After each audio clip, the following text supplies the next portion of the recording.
सदाशिवसमारंभा शंकराचार्यमध्यमा अस्मदाचार्यपर्यंता वंदे गुरुपरंपरा। आज आम्हा सर्व संन्याशांचा अतिशय आनंदाचा दिवस। भगवत पूज्यपाद आदि शंकराचार्य यांचा जन्मोत्सव। सर्व संन्यासी परंपरा केवळ भारतवर्षातील नव्हे तर अखिल विश्वामधील संन्यासी परंपरा अत्यंत अभिमानानं या परंपरेच्या मध्यभागी असणाऱ्या आचार्यांना वंदन करते आणि त्यांचा जन्मोत्सव साजरा केला जातो। सामान्य माणसाचा जन्मोत्सव केक कापून थोडी पार्टी करून थोड्या विशेष देऊन साजरी केली जाते, पण महापुरुषांचा जन्मोत्सव साजरा करणं याचा अर्थच त्यांचे अलौकिक असणारे अद्भुत असणारे विचार की जे विचार संपूर्ण मानव जातीचं जीवन आमूलाग्र बदलू शकतात, असे विचार त्या दिवशी श्रवण करणं आणि हेच विचार आचार्यांनी आपल्या जीवनभर मांडले। अवघं 32 वर्षांचं असणारं आचार्यांचं आयुष्य आणि या 32 वर्षांच्या मध्ये प्रचंड मोठी वैचारिक क्रांती या विश्वामध्ये त्यांनी केली। वैचारिक क्रांती करण्यामध्ये आचार्यांचं सर्वप्रथम नाव या विश्वामध्ये घेतलं। म्हणूनच आचार्यांचं वर्णन केलंय श्रुती स्मृती पुराणानां आलयं करुणालयं नमामि भगवत्पादं शंकरं लोकशंकरं। आचार्यांना विशेषण लावताना सांगितलंय की आचार्य हे श्रुती स्मृती पुराणानां आलयं करुणालयं। श्रुती म्हणजे वेदांच्या 1,00,000 भर असणाऱ्या श्रुती आपण आत्ताच श्रवण केल्या। स्मृती ग्रंथांच्या मधल्या हजारो लाखो स्मृती आणि पुराणांच्या मधले लाखो श्लोक, अनेक कथा आणि आख्यान भगवंताच्या अद्भुत असणाऱ्या लीला आणि चरित्र या सगळ्यांचं आलय म्हणजे या सगळ्यांचं राहायचं उत्तम स्थान म्हणजे भगवत पूज्यपाद आदि शंकराचार्य। आणि म्हणूनच आचार्यांच्या हृदयामध्ये भाष्यांच्या रूपाने श्रुती राहत होत्या, अनेक प्रकरण ग्रंथांच्या रूपाने स्मृती राहत होत्या आणि आचार्यांनी जी अतिशय भावपूर्ण स्तोत्र लिहिली, या स्तोत्रांच्या रूपाने त्यांच्या हृदयामध्ये ही सगळी पुराण जी व्यासांनी लिहिली, वाणीवरून उच्चारली, ती सगळी पुराण आचार्यांच्या हृदयामध्ये राहत। म्हणून आचार्यांना केवळ वेदांती म्हणणं हा आचार्यांच्यावर अन्याय ठरेल, कारण आचार्य हे श्रुती स्मृती पुराणाना आलयं करुणालयं। आणि आचार्यांनी या सगळ्या वाङ्मया प्रचंड मोठं विस्तारपूर्वक असणारं जे वाङ्मय आहे, एखादा अवतारी पुरुषच ते अलौकिक कार्य करू शकतो। लेखणी हातात घेऊन लिहिणं, अखंडपणानं भाष्याच्या भाष्य लिहिणं, असे तू हिमाचल भारत भ्रमण पायी करणं आणि या संपूर्ण भारतवर्षाच्या कोपऱ्यामध्ये जाऊन या धर्माची ध्वजा फडकावणं, हे अलौकिक कार्य आचार्यांनी ज्या विचाराच्या आधारावर केलं। आणि तो विचार म्हणजेच वेदांच्या मधला असणारा श्रुती और सुंदर सांगते, यो वै भूमा तत्सुखम न अल्पे सुखम अस्ति। वेदांच्या मध्ये श्रुतीने वर्णन केलंय की हे मनुष्या, यो वै भूमा तत्सुखम अस्ति। या विश्वामध्ये जे निरतिशय आहे, जे शाश्वत आहे, त्याच गोष्टीमध्ये परम सुख आहे। अल्पे सुखम अस्ति।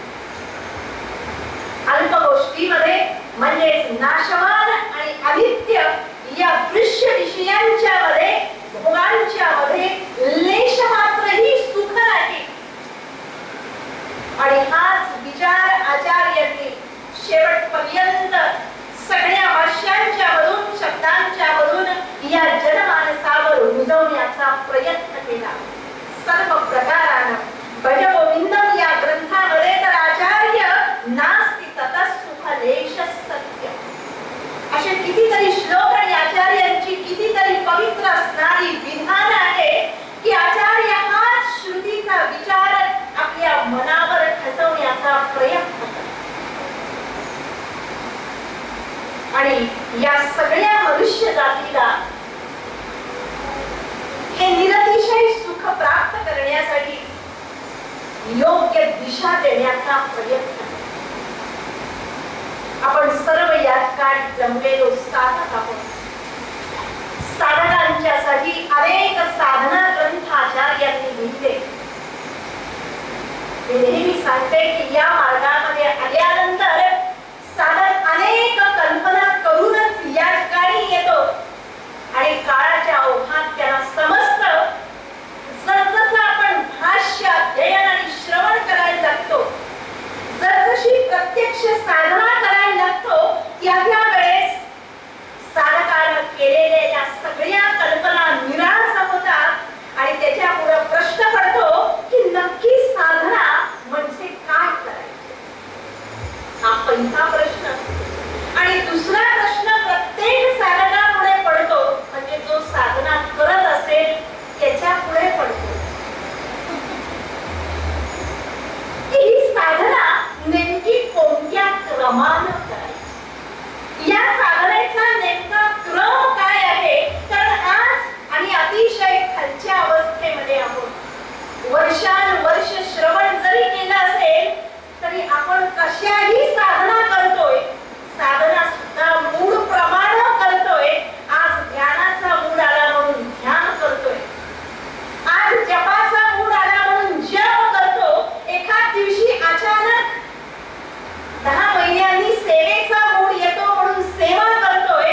एखाद्या दिवशी भजनाचा मूड येतो म्हणून भजन म्हणतोय. पण यातली कोणतीच साधना सातत्यानं होऊ शकत नाही.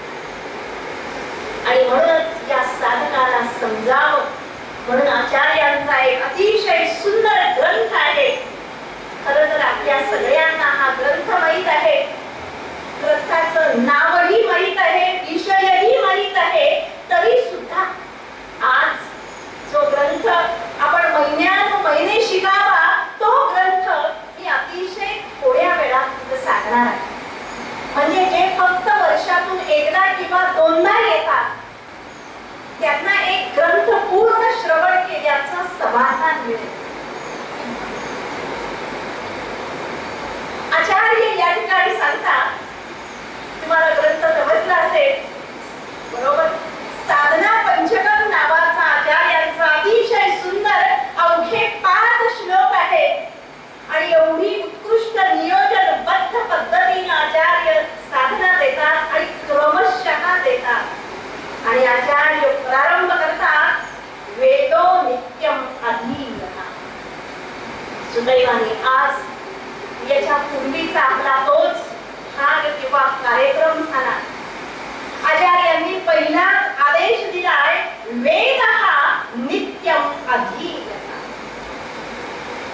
साधनेची सुरुवात जर असेल तर या वेदांचं अध्ययन करणं. याचं कारण सांगतात की वेदांची माहिती आताच आपण ऐकली.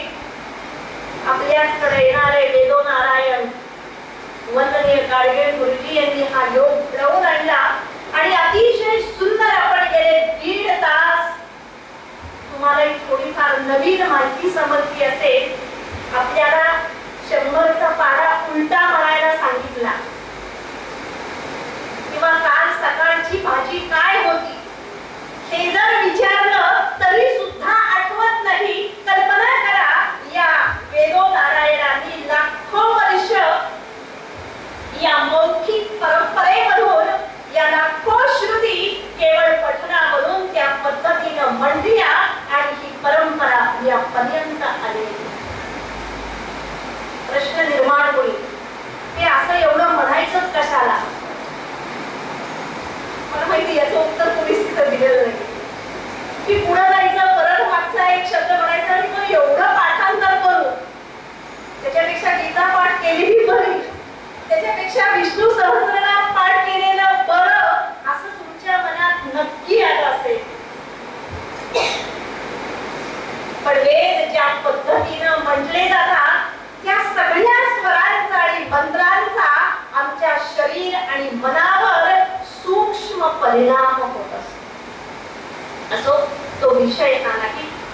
आचार्य पैज्ञानी सांगतात वेदः नित्यम् अधीयः.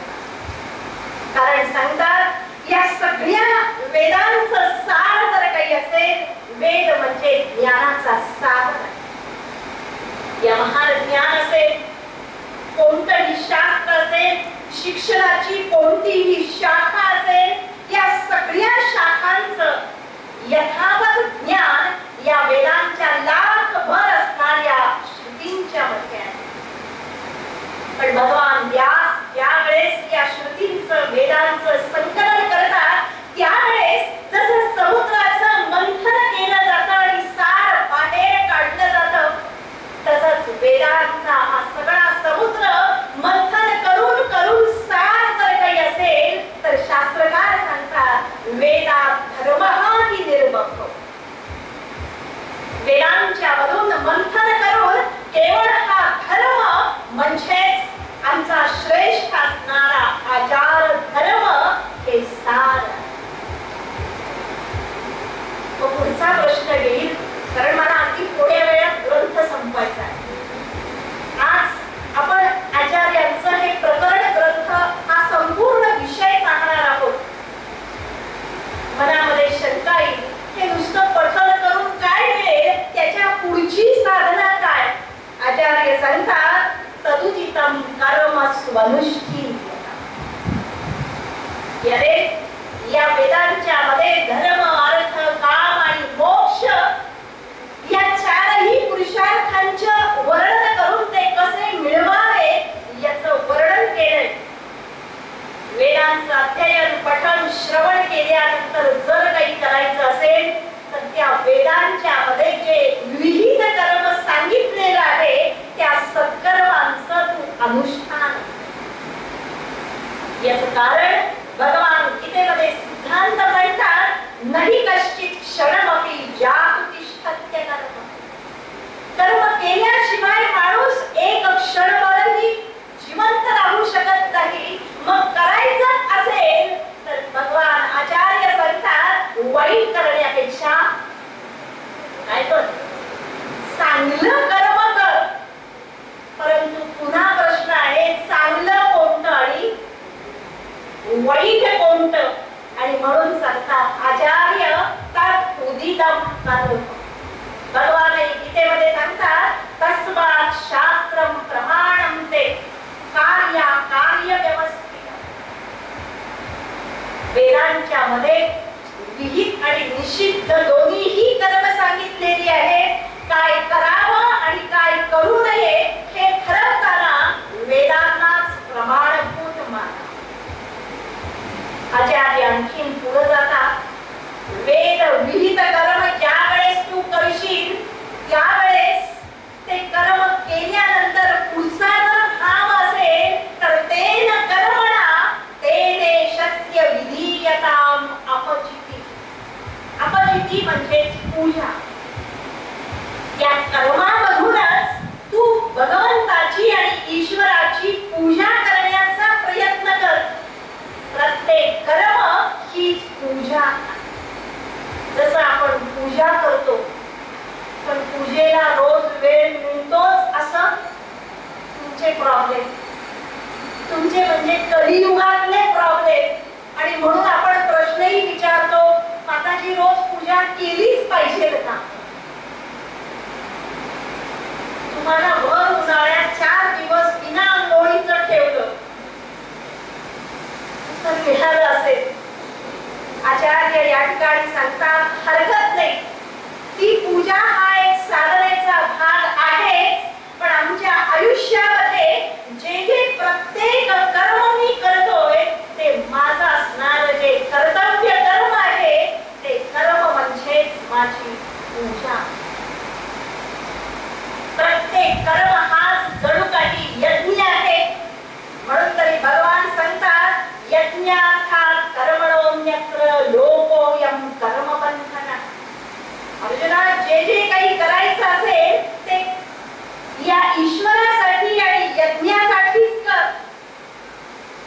असं हे कर्म करत असताना आचार्य पुढचे धोके सांगतात.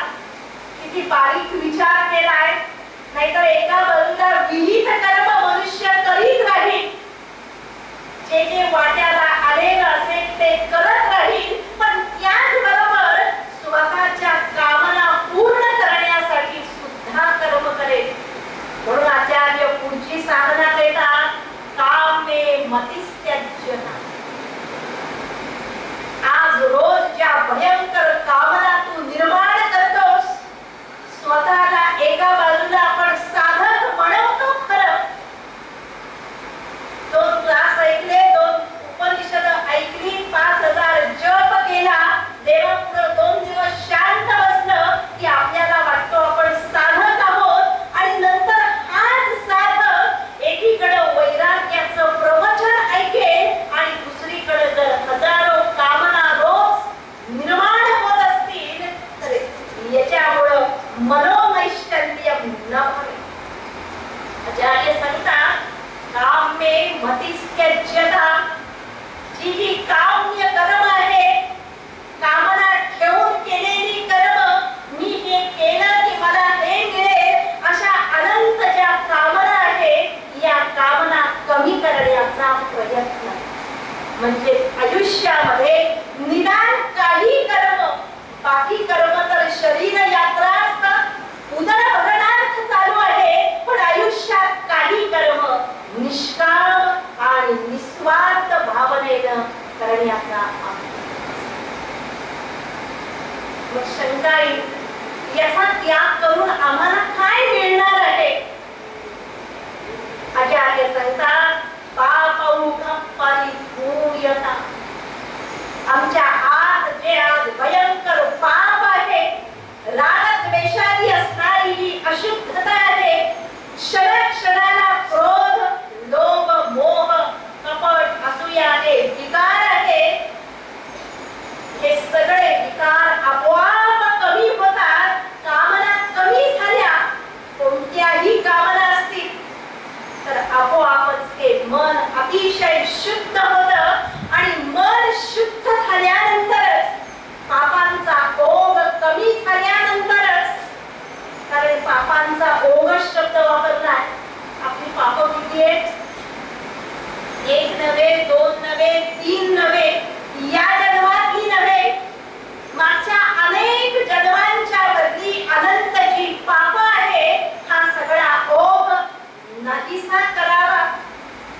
आणि तो नाहीसा केल्यानंतर आचार्य हनुमानपणानं एक इंजेक्शन देतात आणि सांगतात, बाबा रे, आता याच्या पुढची साधना भवसुखे दोषोनुसंधी. आज ज्याला तू सुख म्हणतोस, ज्यामध्ये वर्षानुवर्ष तू रममाण होतोस, हे बाह्य असणारे विषय आणि उपभोग यांच्यामध्ये दोष पाहण्याचा अभ्यास. आणि दोष याचा अर्थच या विषयांच्या आणि भोगांच्या ज्या मर्यादा आहेत.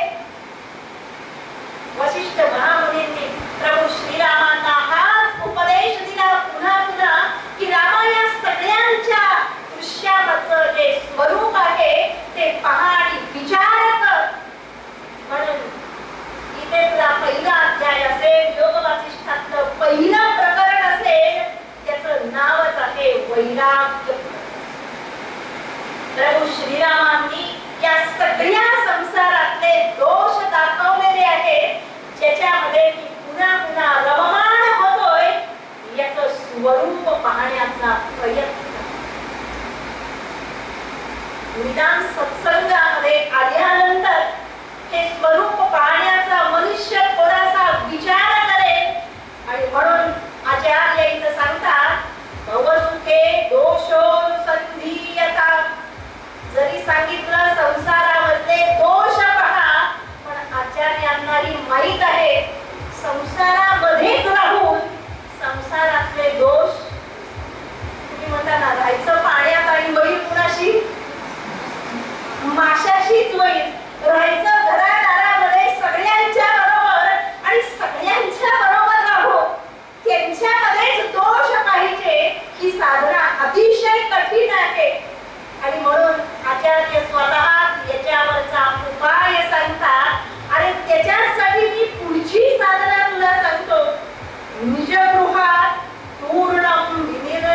गम्यता. काही काळजी करू नकोस. संसारामधले दोष पाहायचे असतील तर काय कर, बोला ना, तुम्हाला विषय माहितीये. निजगृहा, कुणाच्या घरातून? दुसऱ्याच्या घरातून नव्हे. निज म्हणजे स्वतःचं घर. आणि आचार्य सांगतात तूर्णम. तूर्णम म्हणजे आता बाहेर पडू का, मग पडू का, अजून 4 वर्षांनी पडू का, 10 महिन्यांनी पडू का, रिटायर झाल्यावर पडू, हा विचार करू नको. तूर्णम विनिर्गम्यता.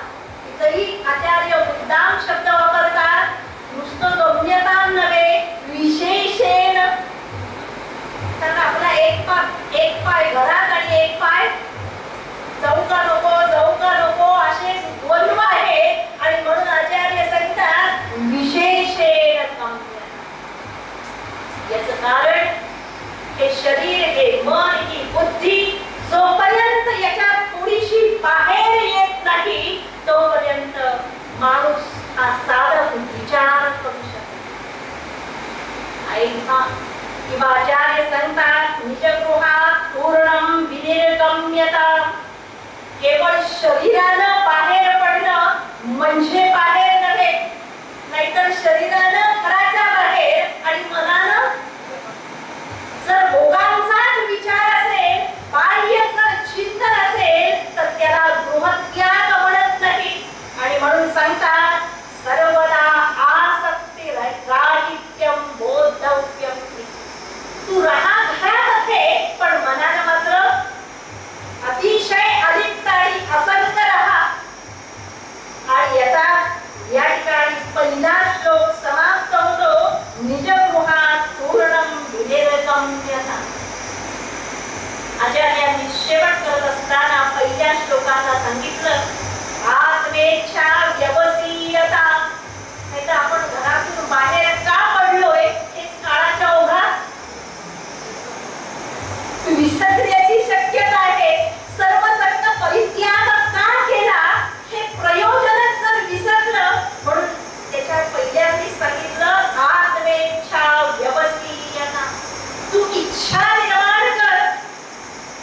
परंतु आचार्यांनाही माहित आहे म्हणून आचार्य फार सुंदर तर्क देतात.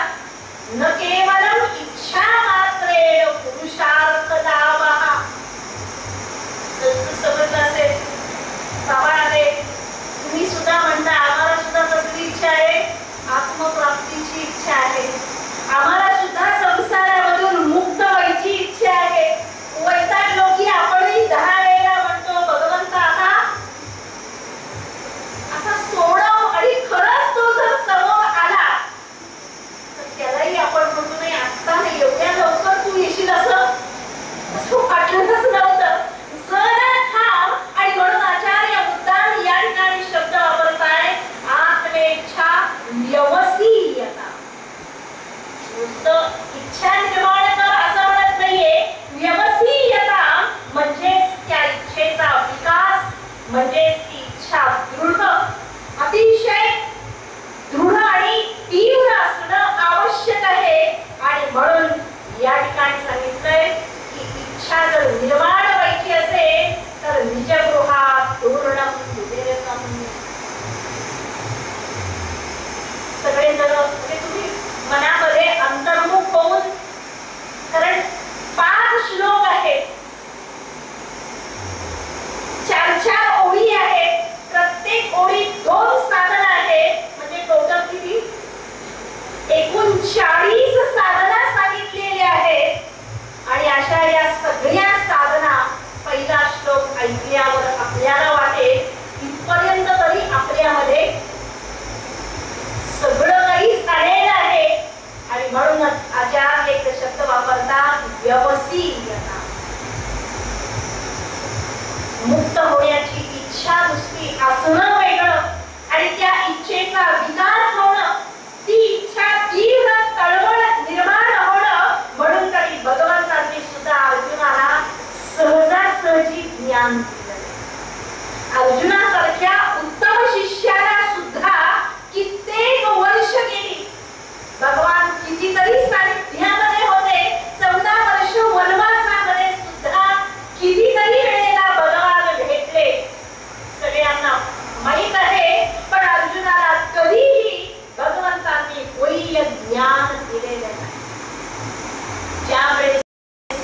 अर्जुनाला या ज्ञानाची गरज आहे. आयुष्यामध्ये अशी एक वेळ यावी लागते की आता ते ज्ञान मिळाल्याशिवाय मी जिवंतच राहू शकत नाही. माझ्या मनाची ही अस्वस्थता आहे. म्हणून तरी अर्जुन सांगतोय, भगवंता नाही तपस्या ममापमुख्या यच्छोकमुच्छो शनमिंद्रिया यच्छ्रेयस्या निश्चितं ब्रूहि तन्मे. भगवंता जे श्रेयस्कर आहे माझ्या जीवनासाठी ते आज तू मला निश्चितपणानं सांग. याचं कारणही अर्जुन देतोय, शिष्यस्तेहं शाधि मां त्वां प्रपन्नः. आज मी तुझा शिष्य आहे. शिष्य होणं म्हणजे नुसतं नमस्कार करणं नव्हे, नुसता अनुग्रह दीक्षा मंत्र घेणं नव्हे, तर शिष्य हा जो भाव आहे त्या ज्ञानाची तीव्र तळमळ जोपर्यंत निर्माण होत नाही तोपर्यंत गुरु किंवा भगवान हे ज्ञान देऊ शकत नाही. उद्धवांना सुद्धा सगळ्यात शेवटी ज्ञान तो वेगळा केव्हा मथुरेमध्ये भेटलेला हा पहिला यादव. केवढं त्यांचं प्रेम आणि सख्य होतं. तासनतास गप्पा मारत होते सगळ्या विषयांच्यावर अध्यात्म सोडून. पण ज्या वेळेस भगवान निजधामाला जाणार त्याची जाणीव झाली त्याच वेळेस उद्धव व्याकुळ झाला. भगवंताला प्रार्थना केली. भगवान त्याच वेळेस दिव्य उपदेश.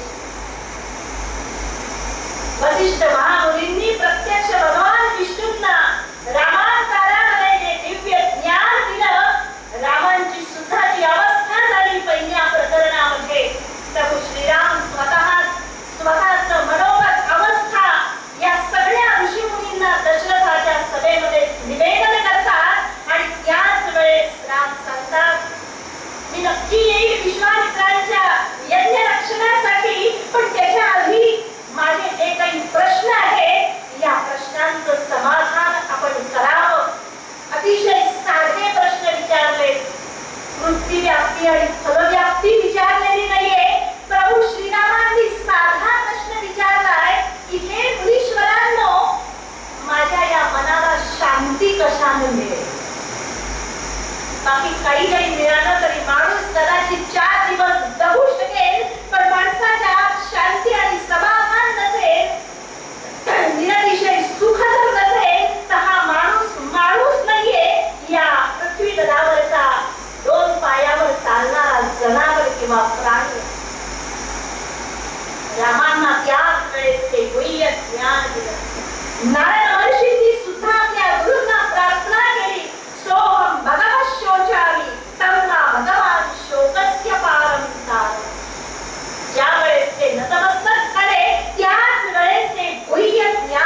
आणि पुन्हा शंका येईल, सत्संग म्हणजे काय शब्द आपण वापरतो. आपल्या इथेही चर्चा होतात, हा सत्संग घ्यायचा का. बघा, सत्संग म्हणजे काहीतरी नियोजन करून, काहीतरी सिरियस बसून एकानं बोलायचं आणि समोरच्यानं फक्त ऐकायचं, याला सत्संग म्हणत नाही.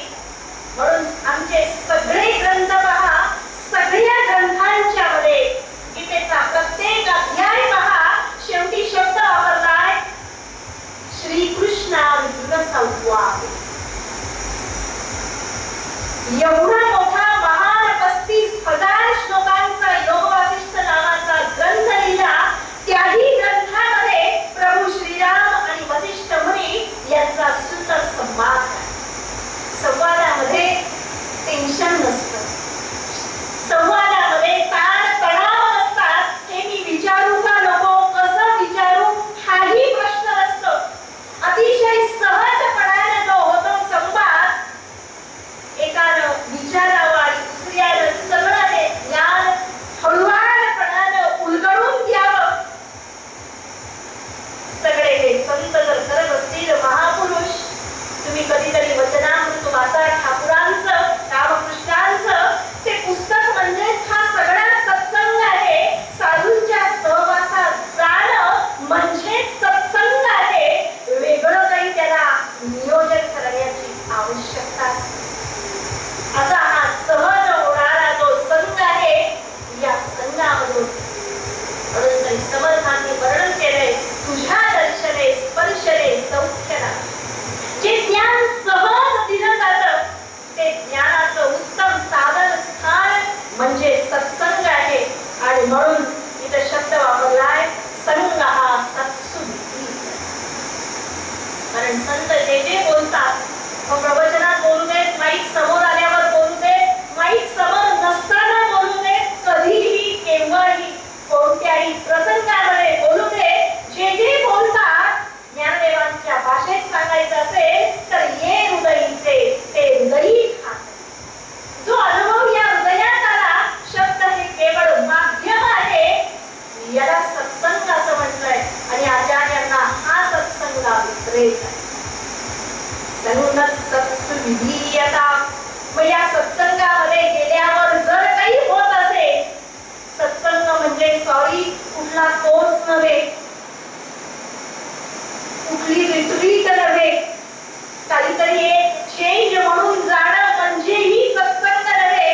सत्संगाचं प्रयोजन आणि फळ असेल तर भगवान आचार्य कुमार सुंदर सांगतात, भगवतो भक्तीर दृढा. हा सत्संग आहे का नाही हे कसं ठरवावं. ज्या संघामध्ये गेल्यानंतर माझ्या या हृदयामध्ये भगवंताची भक्ती आणि प्रेम भाव जर निर्माण होत असेल तर त्याला म्हणावं सत्संग. आणि माझं मन आणि बुद्धी जर ईश्वरापासून, त्याच्या चरित्रापासून, त्याच्या लीलापासून, त्याच्या सगुण आणि निर्गुणापासून जर दूर जात असेल तर त्याला सत्संग म्हणता येत. म्हणून आचार्य मुद्दाम शब्द वापरतात, भगवतो भक्ती दृढातीयता. हा दृढ असणारा भक्तीचा भाव निर्माण करावा. भावाशिवाय हे संपूर्ण आध्यात्मिक जीवन आणि साधना अतिशय रुक्ष होऊन जाते. आणि म्हणूनच केवळ भावानं केवले नही भावे. भागवतामध्ये वर्णन केलंय, या भक्तीच्या आचार्य ज्या गोपी आहे, केवळ या भावाच्या आधारावर त्यांनी परम असणारी मुक्ती आणि मोक्ष प्राप्त केलाय. आणि याच भक्तीचं लक्षण जर असेल, फार सुंदर सांगतात, माझ्या आत भगवंताची भक्ती आणि प्रेम उदयाला आलंय हे कसं समजावं, त्याच्यासाठी सांगतात शांत्यादी परिचीयता. तुम्ही साधक असाल, भक्त असाल, उपासक असाल तर तुमच्या हृदयामध्ये शांत्यादी म्हणजे शमदमादी गुण, दैवी गुण हे उदयाला आलेच पाहिजे. 10 वर्षांपूर्वी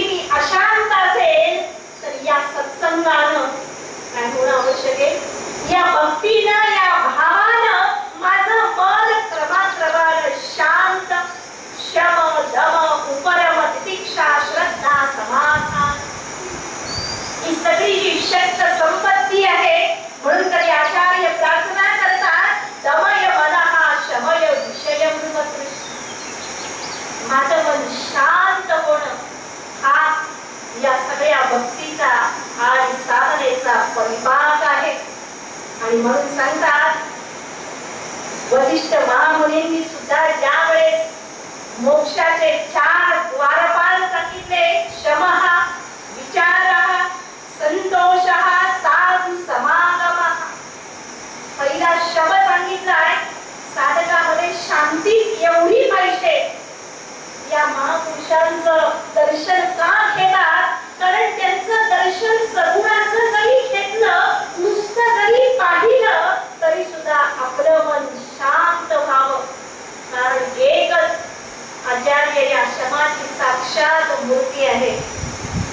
मागच्याही आचार्य जयंतीला मी सांगितलं होतं, अचानक आठवलं मला. वसिष्ठांनी शम या विषयावर 2 सर्ग लिहिलेले आहे. ते सगळे सर्ग वाचताना पदोपदी आदिशंकराचार्यांची मूर्ती आणि दर्शन आपल्या समोर उभं राहतं. केवढी शांत आणि प्रसन्न ज्ञानमूर्ती असावी. साक्षात या सगळ्या दैवी गुणांचं माहेर म्हणजे हे महापुरुष आहे. आचार्य पुढची साधना देतात, ऋणतरम कर्माशु संत्यज्यता. मागच्या श्लोकात सांगितलं, तू विविध कर्म कर. आणि ही सगळी साधना करत असतानाच आपल्याला जाणीव व्हायला लागते की माझ्या मागं अनेक कर्म लागलेली आहे. बरोबर ना? नंतर अशी अवस्था येते आपल्याला सोडायची इच्छा असते, पण इच्छा असूनही आपण ही कर्म बंधनं सोडू शकत नाही. आचार्य सांगतात की जी कर्म बंधन आहे, कृती महोदरौ पतन कारण. भगवान रमण महर्षींनी सांगितलंय, तुम्ही कितीही कर्म करा, शेवटी कर्म संपत नाही. काळाच्या ओघात आपण संपतो. आणि माणूस अव्याहतपणाने कर्म करत राहतो. याचं कारण एकच, त्याच्या आत असणारी जी कर्तृत्व बुद्धी आहे की हे मी करतो म्हणून चालेल, आणि मी केलं नाही तर हे होणारच नाही असा जो कर्तृत्व अभिमान आहे. आणि यामुळे तो आयुष्यभर करत राहतोय. आचार्य सहज एक डोक्याची सूचना देतात, शक्य तेवढं कर. पुढे स्वतः सांगतील, पण जेवढी कर्म तुला टाकता येतील. आणि कुठली टाकायची? काम्य आणि निषिद्ध कर्मांचा त्याग. असं सांगून आचार्य आणखीन पुढे जातात, कर्मच करायची असतील तर सद्विद्वान उपसेव्यता अनुदिनं तत्पादुकासेव्यता. सद्विद्वान उपसेव्यता. जे या जगामध्ये सद्विद्वान आहे त्यांची सेवा कर, त्यांची चरण सेवा कर. 2 पदांच्या वरून 2 साधना देतात. आचार्य इथून नुसतं विद्वान सुद्धा म्हणत नाही, कारण जगात विद्वान लोक भरपूर आहेत. अध्यात्मावर PhD करणारी भरपूर लोक आहेत. पण आचार्य मुद्दाम शब्द वापरतात, सद्विद्वान उपसेव्यता. जे सत्पुरुष आहेत, म्हणून तरी श्रुतीनं स्पष्ट शब्द वापरले, श्रोत्रियम ब्रह्मनिष्ठम समीक्षाण. या श्रेष्ठ गुरूंना आणि आचार्यांना शरण जा, शरण सेवा कर. चरण सेवेच्या माग प्रयोजन एकच, आणि ते म्हणजे चरण सेवा करणं म्हणजेच माझा अहंकार समर्पण. आचार्य त्याच्यात जातात. आयुष्यभर चरण सेवा सांगितली नाहीये. पुढे सांगतात, ब्रह्मैकाक्षर मर्त्यता. ब्रह्माचं जे एकाक्षर नाव आहे, अर्त्यतां, त्याची तू साधना करावीस. ओम इति एकाक्षरं ब्रह्म. साधना करायची असेल तर सर्वप्रथम या ओंकाराची तू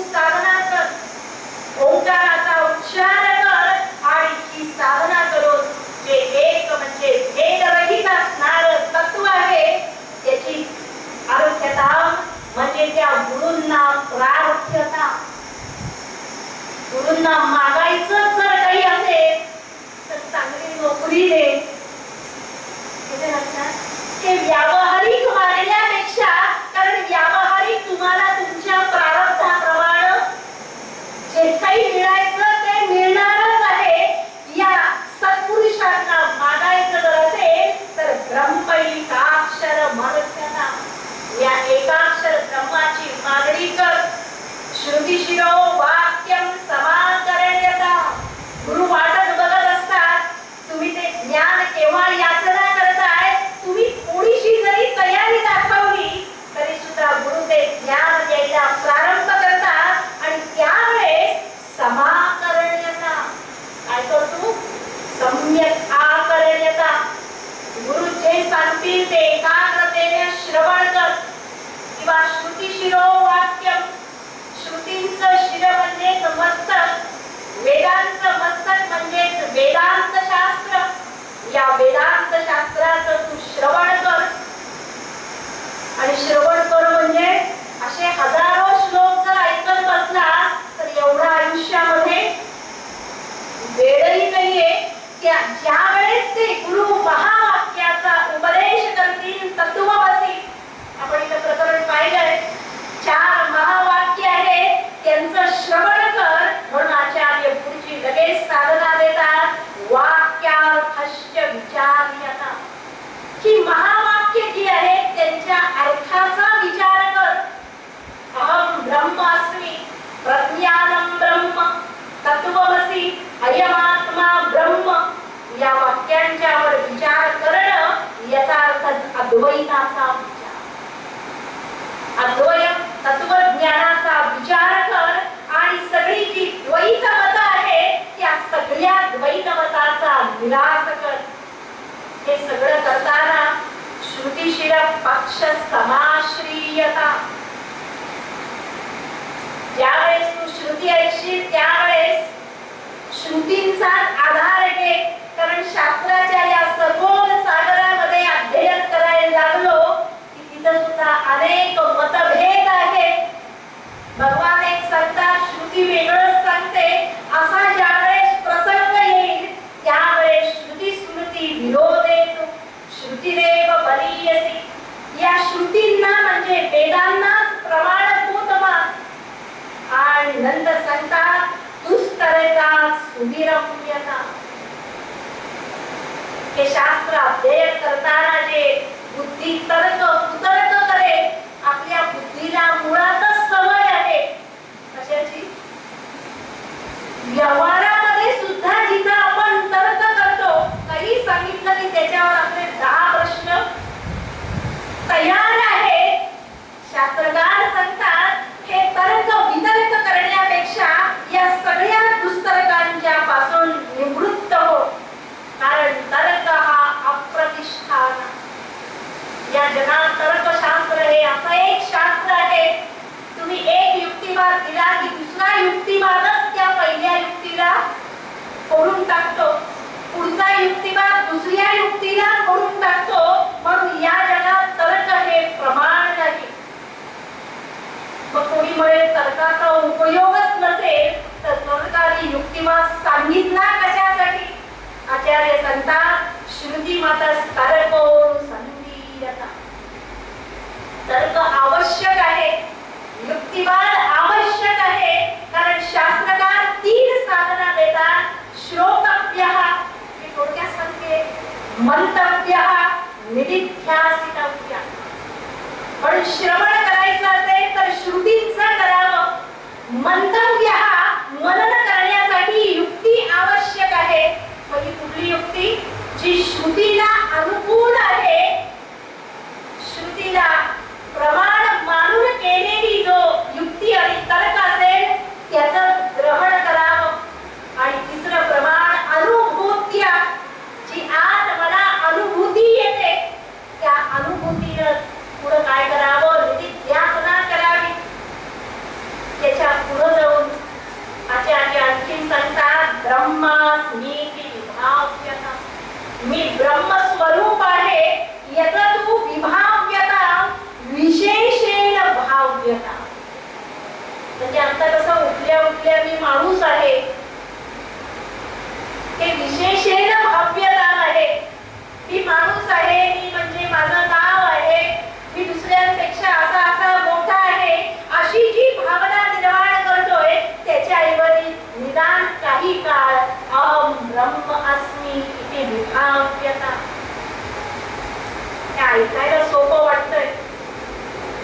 ब्रह्मास्मी वगैरे, पण इतकं सहजासहजी ही भावना निर्माण होत नाही.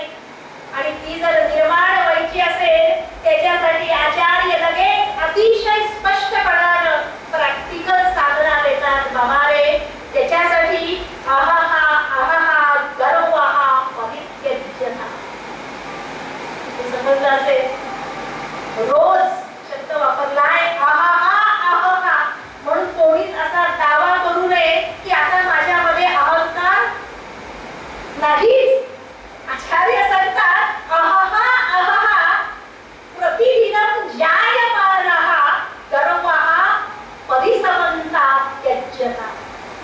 रोज तो अभिमान निर्माण होतोय, रोज निर्माण होत असेल तर त्याचा रोज त्याग करावा. कारण हा अहंकारच मनुष्याचा नाश करतो. आणि म्हणूनच आचार्यांनी दुसऱ्या ठिकाणी फार सुंदर प्रार्थना केली आहे. आपण रोज म्हणतो अभिनय मपनय विश्व.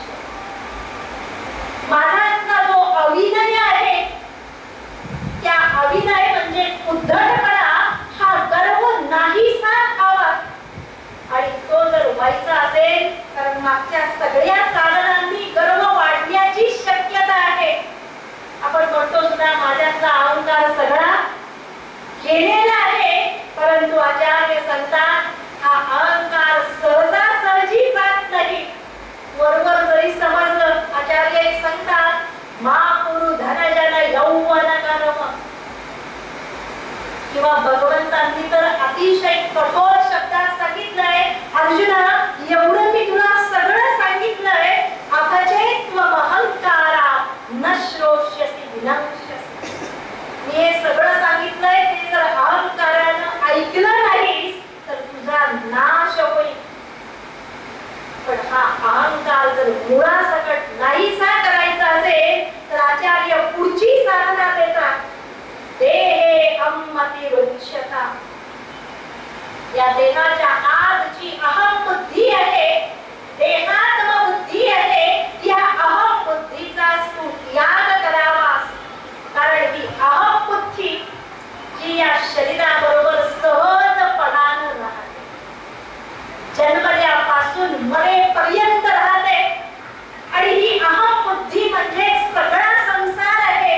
आपण जो आज अनुभवतोय, सुख असेल दुःख असेल, जय असेल पराजय असेल, आमच्या आयुष्यातली सगळी द्वंद्व असतील, याचं कारण जर असेल तर केवळ अहंकार आहे.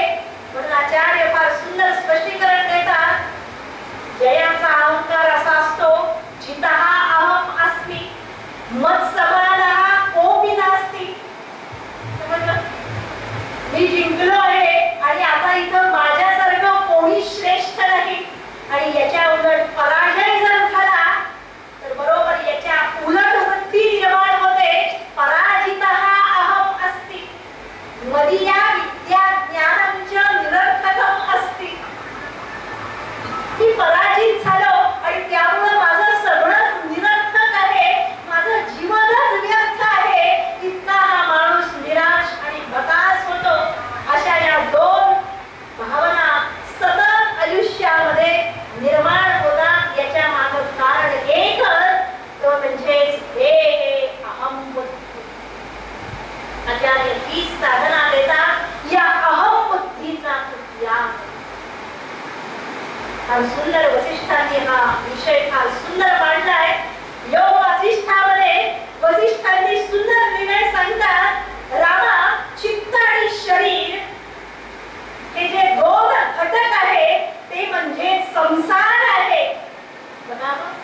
आणि चित्त आणि संसार हे दोघं खरं तर दोघांचे एकमेकांचे भयंकर शत्रू आहेत. कारण शरीरामुळे आपल्या मनाला त्रास होतो.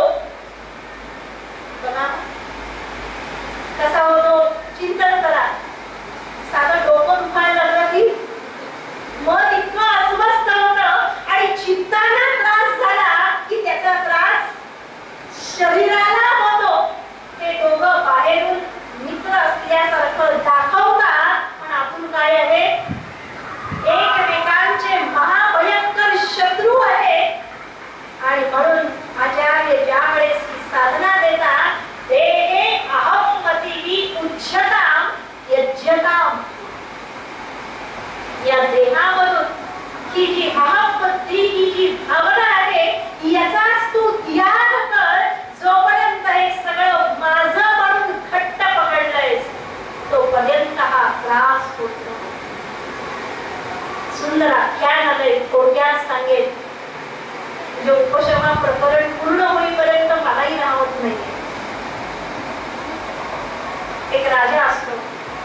अतिशय धार्मिक, अतिशय व्रत वैकल्य परायण असतो आणि पापभीरू असतो आणि तो आपल्या प्रजेचं पालन वर्षानुवर्ष व्यवस्थित प्रजाहित लक्ष राहून करत असे.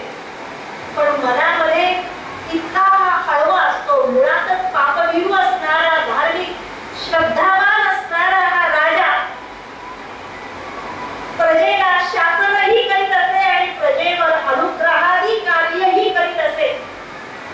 अनुग्रह आणि दंड, योग्य वेळेस दंडही केला पाहिजे, शासनही केलं पाहिजे आणि योग्य वेळेस प्रजेवर अनुग्रह सुद्धा केला पाहिजे.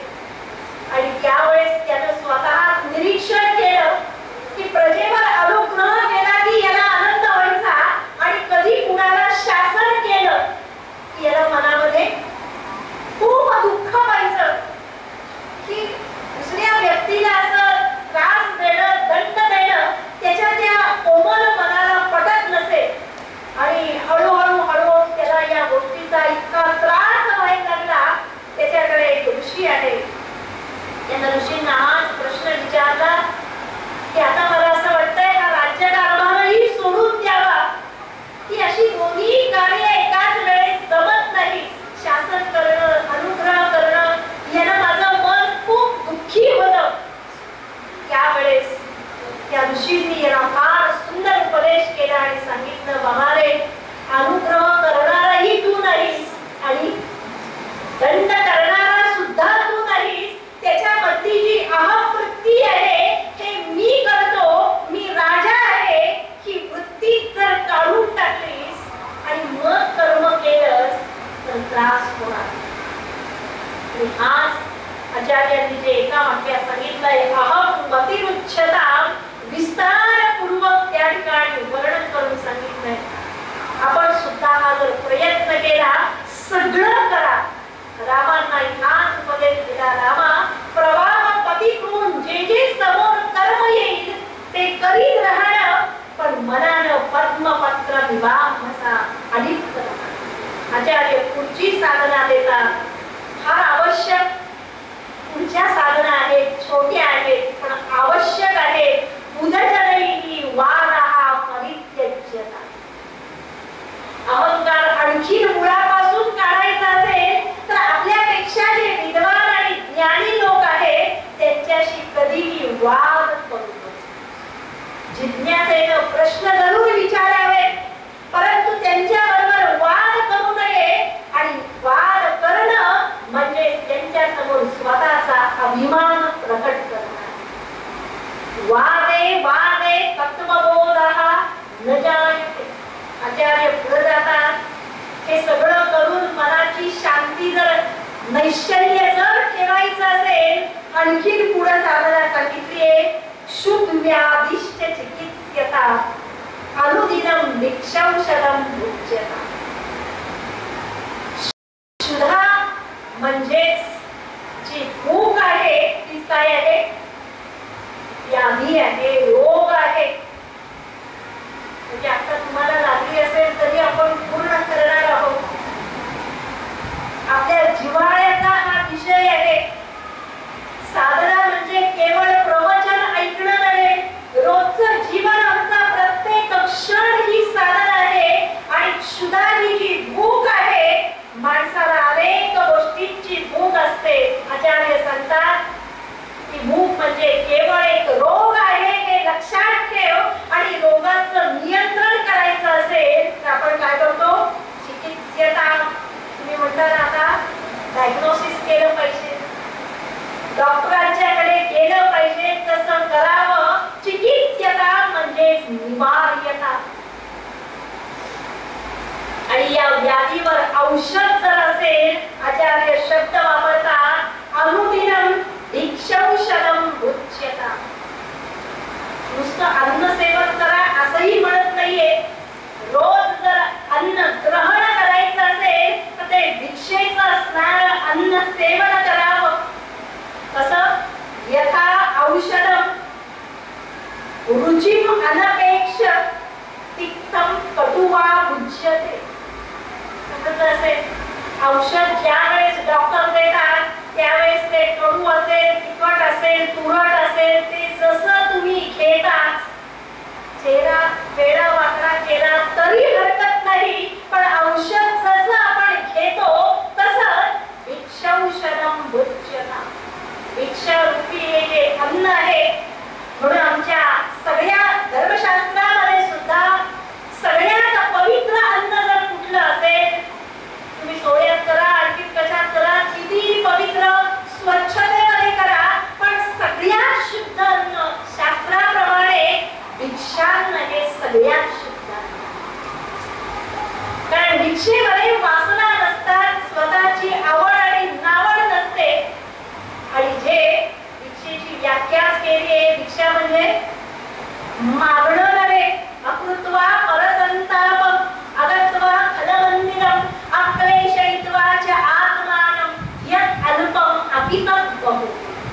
आपल्यासारखे कलियुगातले विद्वान त्यालाही फार सुंदर युक्तिवाद देतील.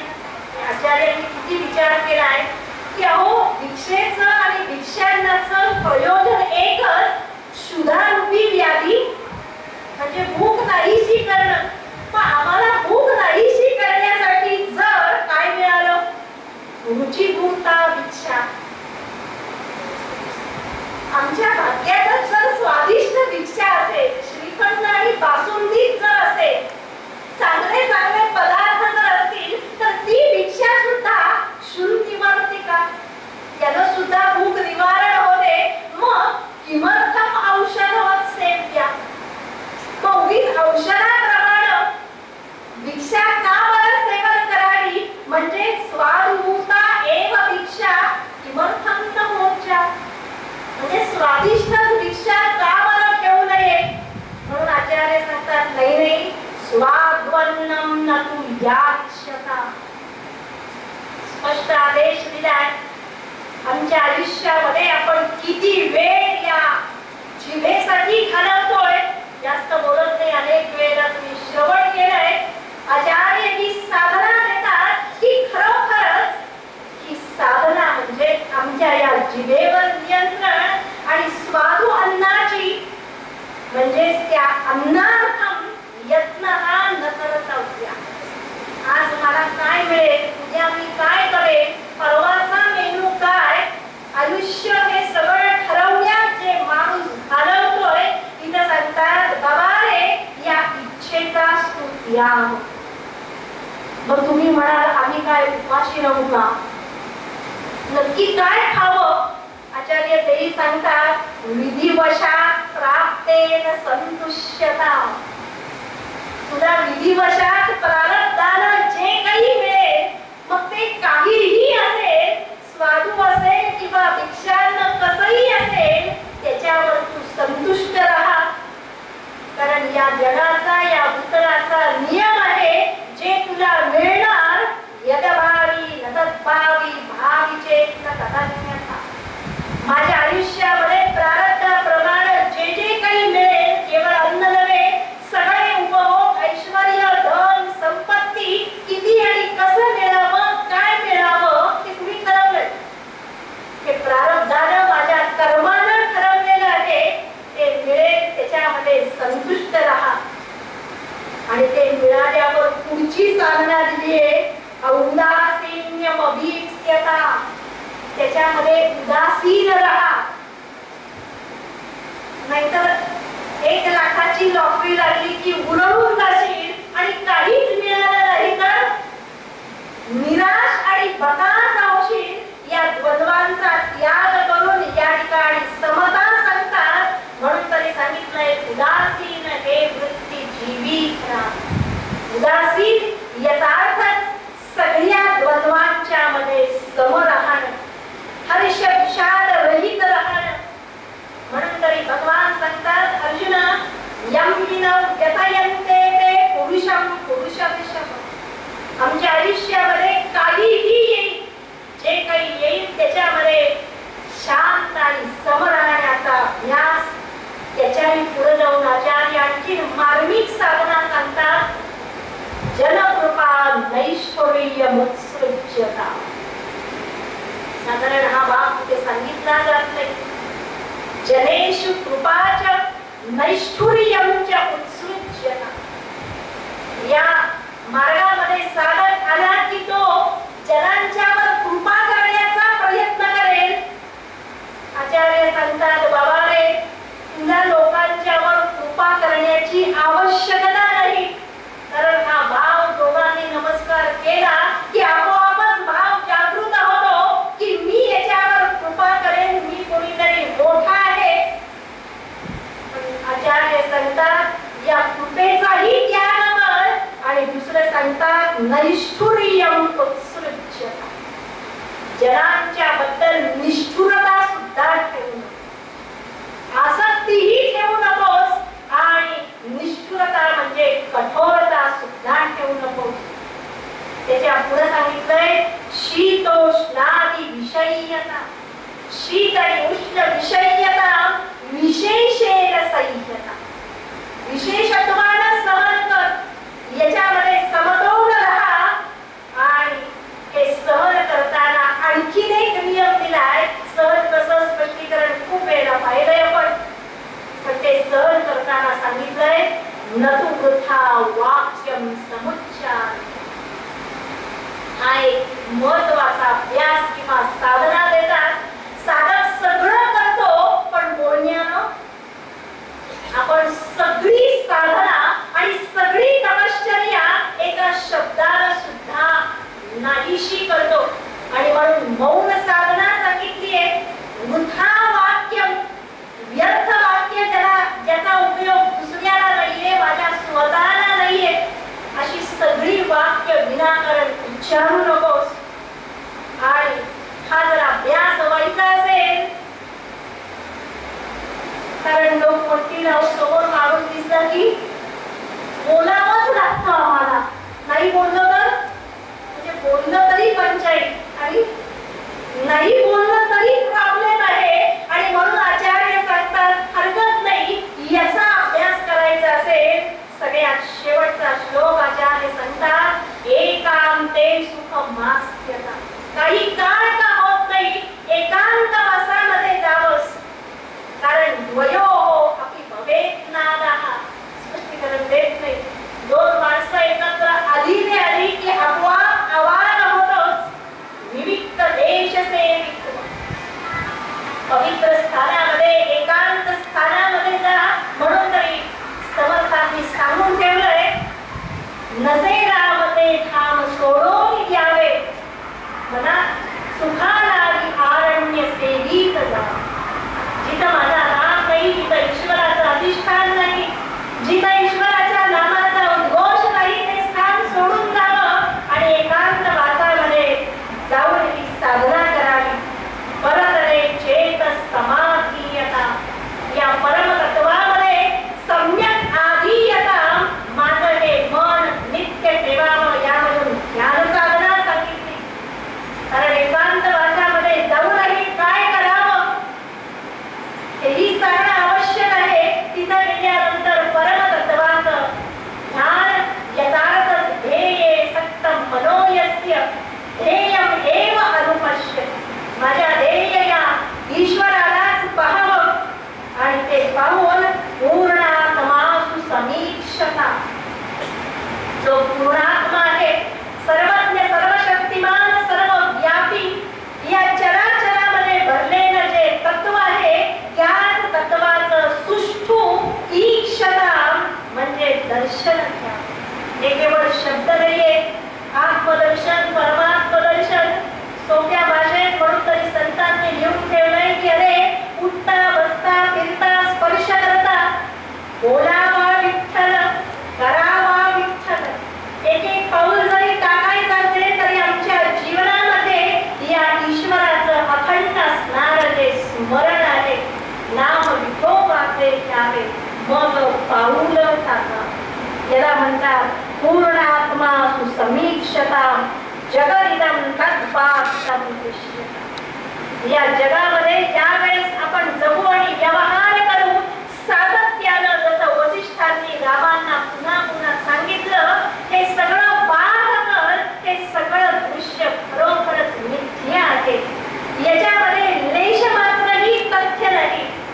चांदी जशी भास आहे, दोरीवर दिसणारा साप जसा भास आहे, तसंच हे सगळं विश्व नाती गोटी होम तत्वम कुत आयातः. आचार्य सांगतात हा सगळा केवळ आणि केवळ भास आहे. जगदिदं तत्पादितं दृश्यता.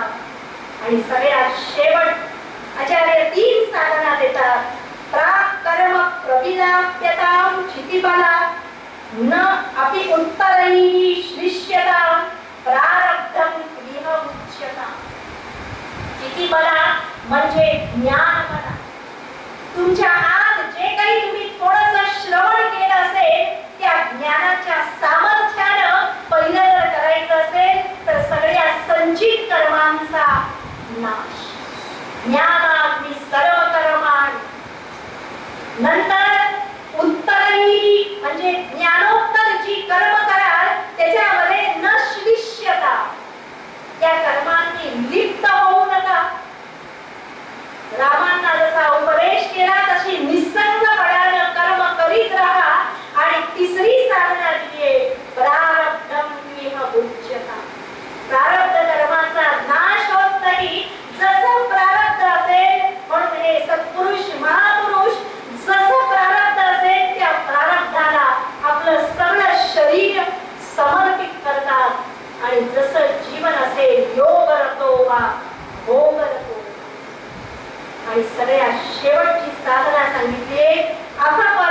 परब्रह्मात्मनास्थीयता.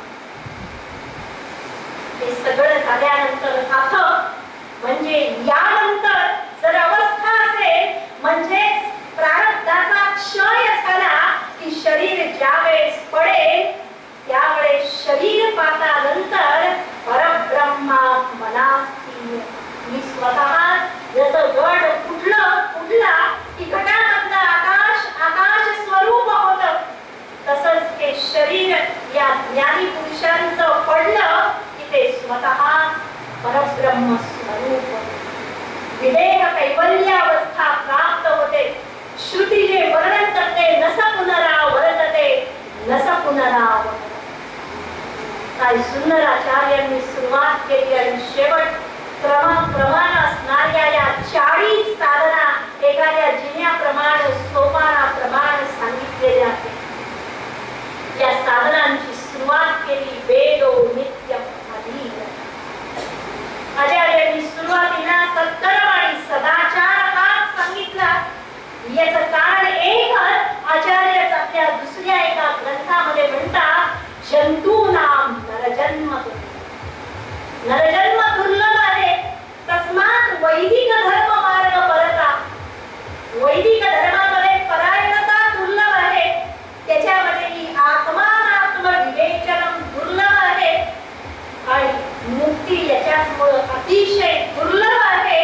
आणि ती जर मिळवायची असेल आपण सुरुवात केली निरतिशय सुख जर मिळवायचं असेल तर सुरुवातीचं पहिलं साधन आहे आणि ते म्हणजेच योग्य असणार वेद विहित कर्म. आणि वेद विहित कर्म याचा अर्थच होतो जे कर्म या सदाचारानं या धर्मानं युक्त असेल. म्हणून व्याख्या केली आहे धर्माची आचार हा फलमहा. आचार्यांनी आयुष्यभर वेदांचं सार असणाऱ्या या धर्माचा उपदेश केला. आजच्या दिवशी वैशाख शुद्ध पंचमीच्या दिवशी भगवान शिवांचा अंश असणारे आचार्य या पृथ्वी तलावर कलियुगाच्या प्रारंभी ज्यावेळेस अवतीर्ण झाले वैशाखाचा ज्यावेळेस वणवा होता तशीच त्यावेळेस सामाजिक परिस्थिती होती. भयंकर मतभेद भयंकर संप्रदाय परंपरा याच्यामध्ये मतभेद शिगेला पोहोचले होते. आपलीच माणसं आपल्याच माणसांच्या बरोबर युद्ध आणि भांडण करत होती. या जगात अखंड युद्ध चालू आहे. युद्धाचे प्रकार बदललेले आहेत. यामध्ये वैचारिक युद्ध आणि वैचारिक क्रांती करण्याचं महत् कार्य आचार्यांनी केलं. वेदबाह्य असणाऱ्या मतांचं खंडन आणि या सगळ्या संप्रदायांना आपल्या या अद्वैत विचारधारेमध्ये सामावून ठेवून ईश्वराचं सगुण आणि निर्गुण स्वरूपाचं ज्ञान सांगून या संपूर्ण विश्वामध्ये या धर्माची प्रतिष्ठा करण्याचं कार्य आचार्य करतात. म्हणून गीतेच्या भाष्याच्या सुरुवातीलाच आचार्यांनी सांगून ठेवलंय ब्राह्मणत्वस्य हि रक्षणेन वैदिकः धर्मः रक्षितः. आमच्यामध्ये असणारं ब्राह्मणत्व मुद्दाम शब्द वापरलाय. केवळ जन्मानं ब्राह्मण नव्हे तर या ब्राह्मणत्व म्हणजे आमच्यामध्ये असणारे श्रेष्ठ आचार धर्म यांचं रक्षण केल्यानंच आमच्या आर्य सनातन वैदिक हिंदू धर्माचं रक्षण होऊ शकेल.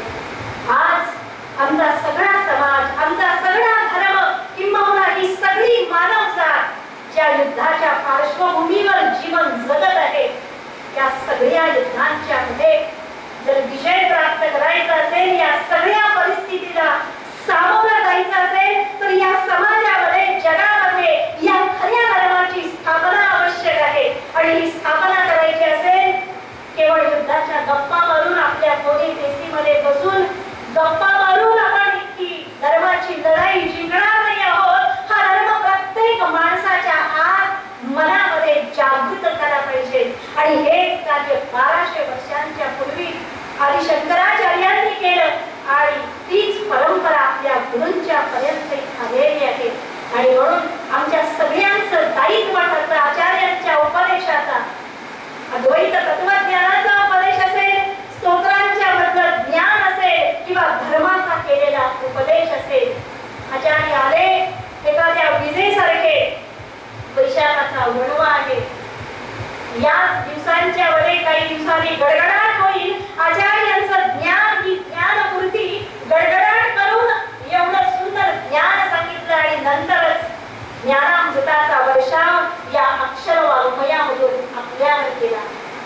पडल्यावर जशी आपली मन शांत होतात तसंच हे ज्ञानामृत आचार्यांचं हे फक्त एक स्तोत्र होतं. त्यांच्या सगळ्या ज्ञानसागरामधला एक हा अंश होता. पण किती सुंदर नियोजनबद्ध साधना सांगावी, उपदेश द्यावा, हे या सगळ्यासाठी आचार्यांचा अक्षरवाङ्मय आदर्श आहे.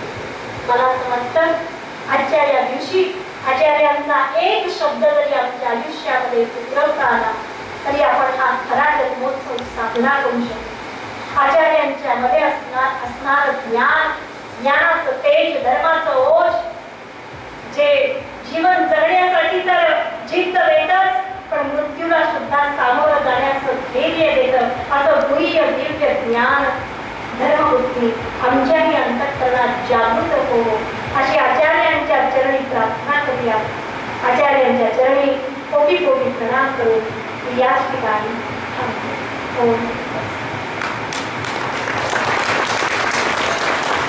क्षमा करा.